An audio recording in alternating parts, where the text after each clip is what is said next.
Miss Buddy had always been a prim and proper lady, taking great pride in her appearance. But lately, she had noticed something strange happening. Every time she shaved her face, the hair would grow back thicker and longer. At first, she tried to ignore it, but as the days went by, the hair just kept getting more and more unruly. One morning, Miss Buddy looked in the mirror and let out a horrified gasp.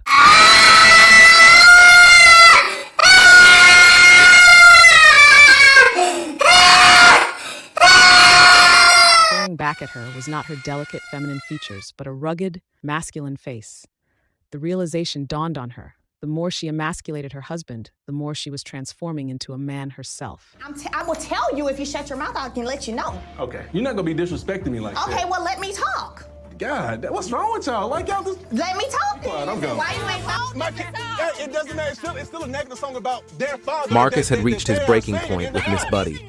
Her constant, loud screaming was just too much for him to handle anymore. As she descended into an uncontrolled frenzy, Marcus bolted out of the house and ran down the street, desperate to escape. The rain was pouring down hard, but Marcus didn't slow his pace.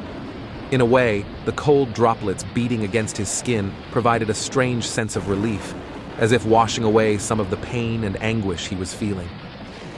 As he turned the corner, Marcus slowed his steps when he noticed a car had stopped. A soft, gentle voice called out to him, asking if he needed a ride. At first, Marcus shook his head, but the concern in the young woman's eyes made him reconsider.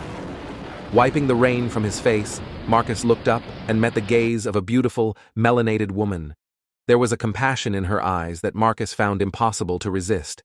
Quietly, he accepted her offer and got into the car, unsure of where she might take him, but knowing he needed to get away from the chaos, even if just for a moment. The woman asked where she could drop him off, and Marcus paused, realizing he didn't have a particular destination in mind. All he knew was that he needed to find some peace and solace, away from the turmoil that had consumed his life with Miss Buddy.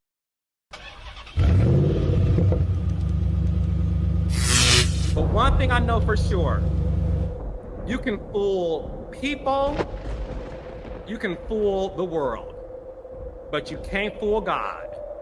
And karma is the one that's going to be knocking on your doorstep, haunting you. Lie. Where's your proof? Wait. Miss Buddy's transformation only accelerated.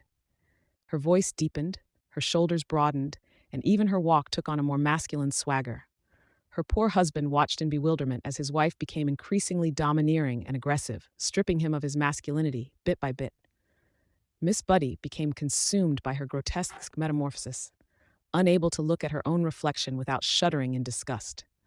She tried every remedy she could think of to halt the changes, but nothing worked. It was as if her very womanhood was being devoured from the inside out. In the end, Miss Buddy could no longer bear the sight of herself. She fled her home, unable to face her husband or her own monstrous reflection.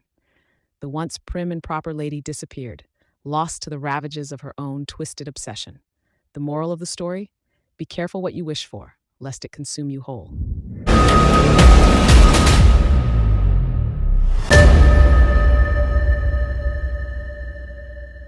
With all of them around, you scared to do. I'm not. As long as you joking now in for me.